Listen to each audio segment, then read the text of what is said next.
what's up? Welcome to my office. We're going to start here for this episode, and we're going to start with JetProp armrests. Now, if you have any kind of PA-46, you know that these corners can see quite a bit of wear and tear. And some of these, there's a plastic support here. On one of them that is cracked. We have holes through here as well. So we're going to have to fix some plastic, patch some holes, and then we're going to color match this leather and touch this up. Then in a few days when I go to Dallas to work on the rest of the airplane, I'll already have touch-up paint so we can go around the rest of the interior and do some touch-up there as needed. So excited to share this process with you. We're going to do it a little bit differently. I'm going to do more of a voiceover versus presenting. That way I can pay attention to what I'm doing. Of course, if you have any questions, please don't hesitate to ask, but we're going to start with a solid cleaning, and we'll go from there. We start with Color Lock's Strong Cleaner.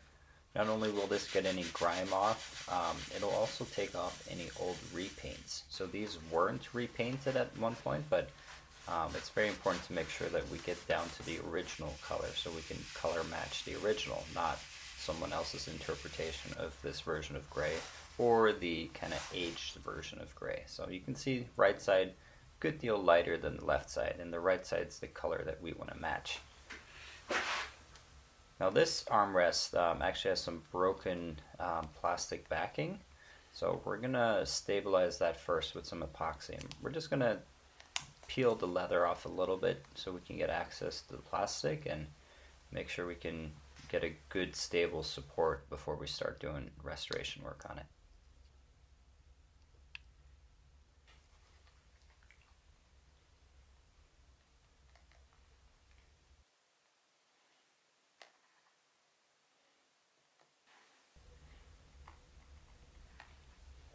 So we'll let that dry and we'll come back to it. You can see the loose fibers coming off the thread there. We're just going to singe those off and make sure it's nice and clean. Then we're going to apply this leather and plastic filler. And this product needs to be cured with heat and pressure, so it's not going to dry by itself. So we'll apply a little bit of product where we need to build up material, and then we use a silicone pad that is actually grain matched to that specific leather. We get it super hot and apply it back onto the filler material with a lot of pressure and slowly start curing that filler material.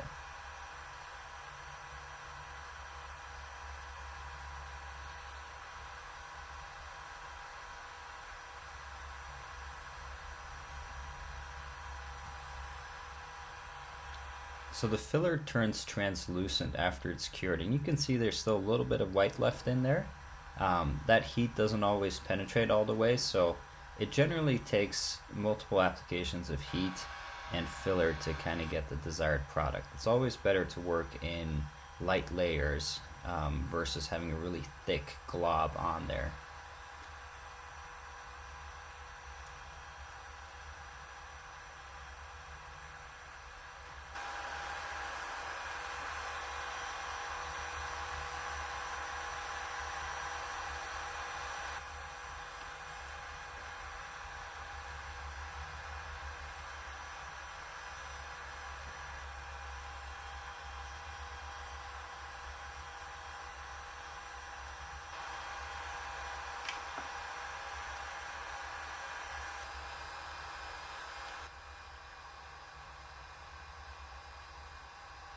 Now it's difficult to tell whether or not we have a good surface finish until we start putting paint on there. Just because the filler being translucent, it's not readily clear whether or not that texture is the way we want it. So it's not uncommon for me after I finish painting to go over and maybe do one or two more layers of texturized filler just to make sure everything matches the way I want it to. Now here's the piece that we just had to glue back together. You can see there's a decent amount of material missing, so it's very important for me to have a good substrate to work off of before I can fill in missing material.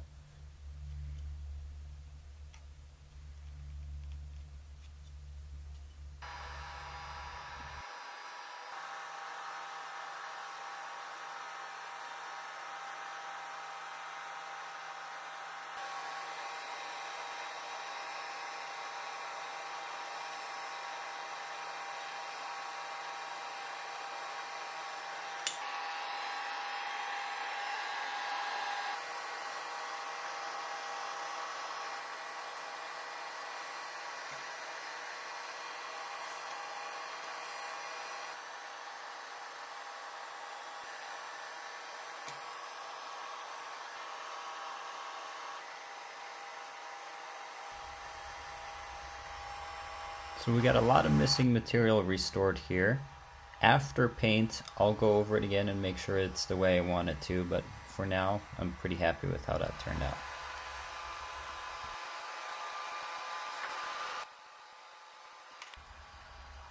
These last two just have minor corner abrasions, so a lot easier. This is a pretty common issue on the PA-46 interior, and as you can see, it's luckily pretty easy to take care of.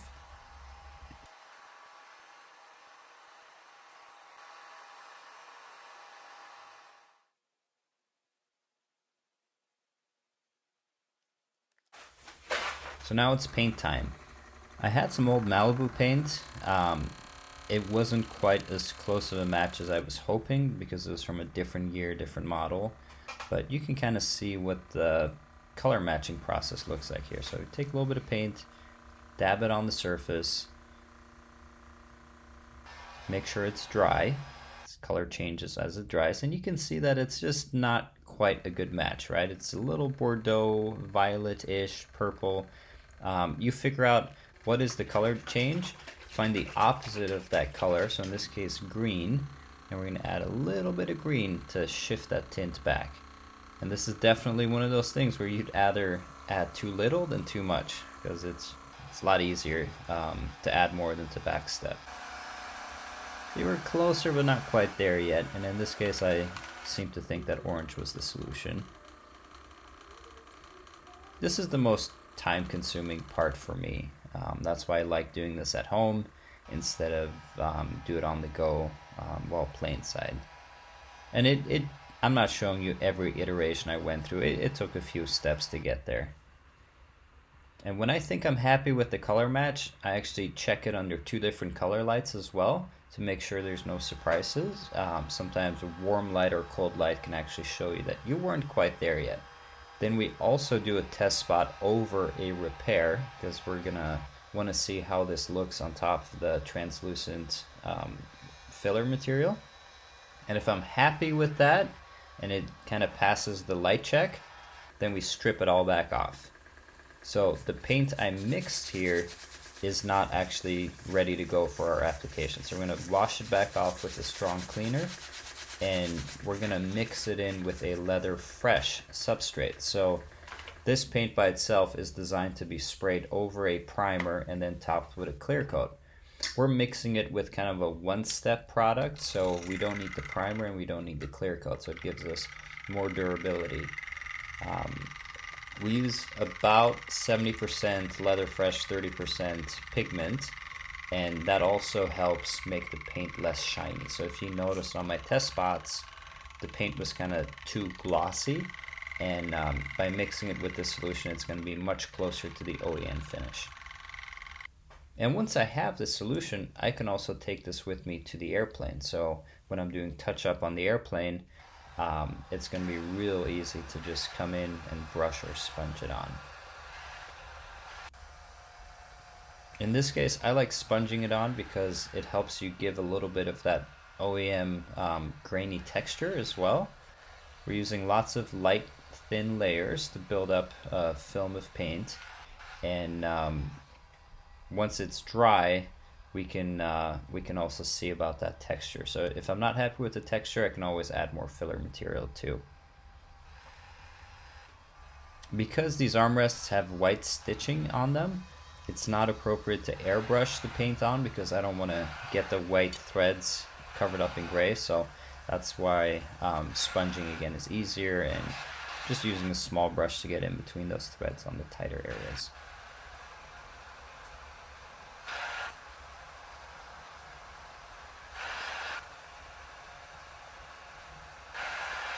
If the armrest had more extensive damage, it might make sense to actually take the time to mask off those threads and spray the whole thing for a more uniform finish, but we're really just dealing with corner damage here, so it's a lot easier to do it this way.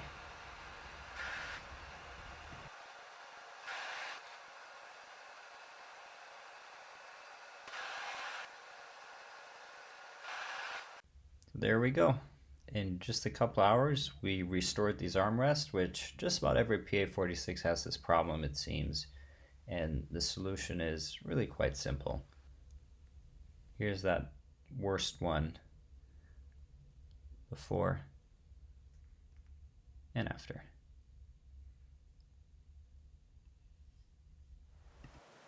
So here's the plane that those armrests belong to. We're going to start by cleaning it. Cleaning the leather gives us a great opportunity to actually go over every square inch of it and find out where the areas of abrasion are, where I need to do touch-up, where I may have to do a little bit of texture repair. So cleaning is always a good first step. Now the other thing with leather, especially light color, you may not see every abrasion or scratch when it's dry, but when you get it wet, that leather is going to absorb the moisture and it's going to turn darker. So it'll be easier to spot issues that way as well. So that's kind of a nice added bonus. For cleaning, I'm going to use Color Lock Strong Cleaner and a brush. So that should loosen up any oil and grime that might be in here.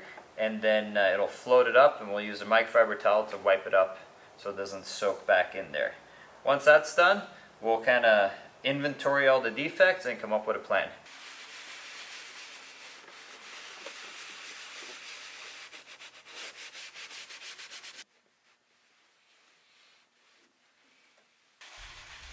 If you haven't noticed yet, I like to kind of partially clean things sometimes, just so you can see the before and after. So that's what's going on here.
So cleaning shots are always satisfying, especially when you can make leather look fresh, make it feel new, make it look new.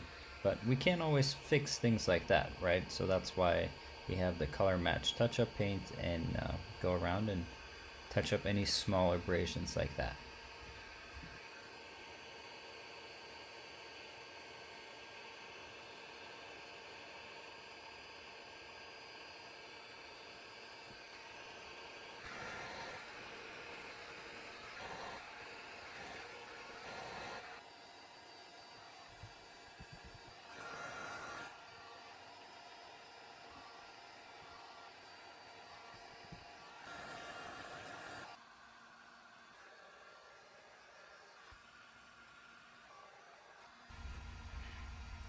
For this scrape in the sidewall, we're using a little bit of repair glue, and we're going to try and restore this as much as possible before we start adding filler, because we want to use as much of the original leather as possible. So we're going to get some glue in there, and then the glue also kind of softens up the fibers a little bit, and we're going to use the spatula to basically reverse the scrape. And unfortunately, I didn't have any close-up lenses with me, so we're just filming this with an iPhone, but you can see that as I'm pulling that scrape in reverse, we're starting to get some coverage back.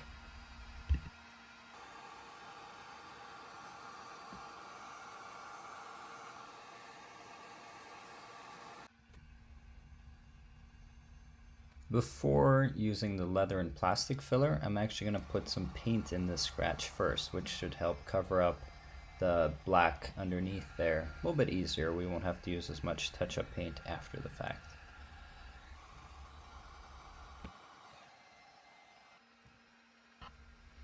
Now that we've significantly reduced the appearance of the scratch, we're going to add a little bit of leather and plastic filler just to accept the graining, which will help make this a much less noticeable repair.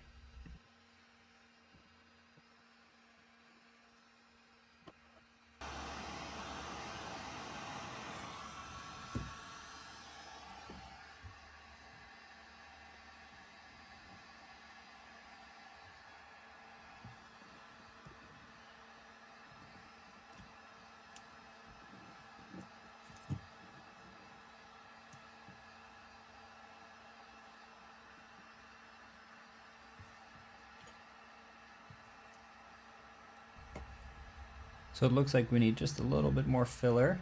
Again, since we already put paint in there, those surface irregularities become more noticeable, so it makes it a little bit easier to hone in on what needs more work.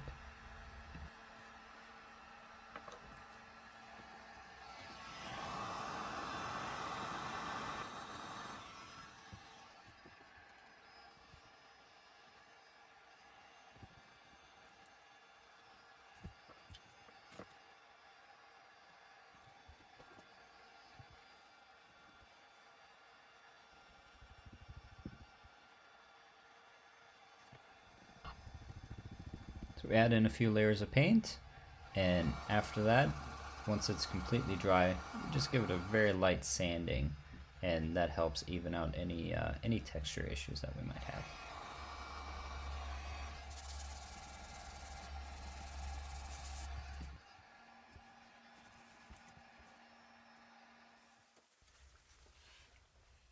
So OEM leather, you have your cow skin, you have your pigment layer, and then you have a clear coat layer. Over time, that clear coat layer wears down. So when we coat leather, we are reinforcing and adding to that clear coat layer. Now, because we're adding a ceramic coating to it instead of just a polyurethane coating, it's actually much more resistant to staining. Especially on these light seats, it makes a big difference in how blue jeans or coffee stain leather. And it also helps a little bit with abrasion resistance, giving the seats that new look for longer.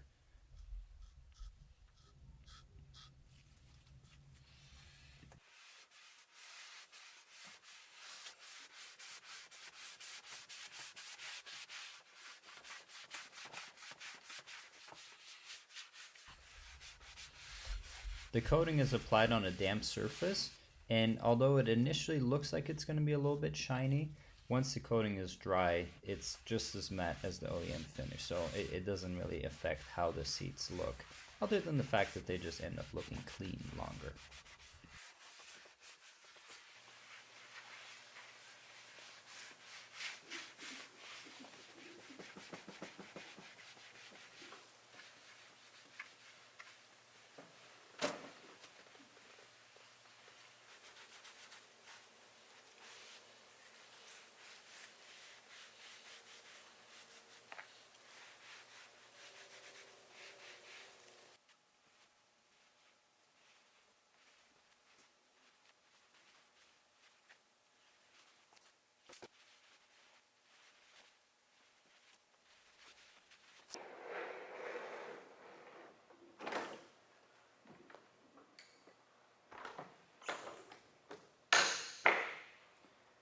So the interior is done.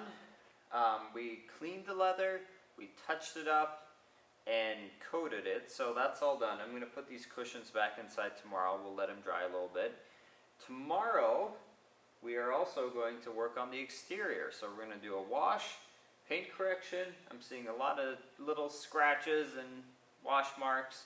I'm seeing some oxidation on the other side. So we're going to do a pretty solid paint correction on here, get the paint coated, and we're going to make this owner love his plane again. We'll see you tomorrow.